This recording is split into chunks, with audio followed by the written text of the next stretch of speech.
ജീവിതത്തിന്റെ നല്ലൊരു ഭാഗവും പാപികളോടൊപ്പം ചെലവഴിച്ചൊരുവനാണ് ക്രിസ്തു.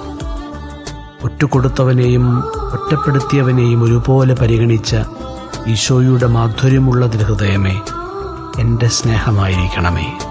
ചോര വാർക്കുന്ന ഹൃദയം, തിരുഹൃദയം,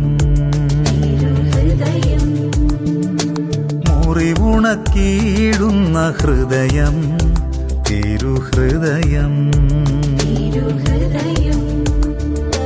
കത്തിജ്വലിക്കുന്ന ഹൃദയം, മുറിവേറ്റുവാങ്ങുന്ന ഹൃദയം, സ്നേഹമാകാനും സ്നേഹമേകാനും സൗഖ്യമാകാനും സൗഖ്യമേകാനും യേശുവിൻ തിരുഹൃദയം, യേശുവിൻ തിരുഹൃദയം.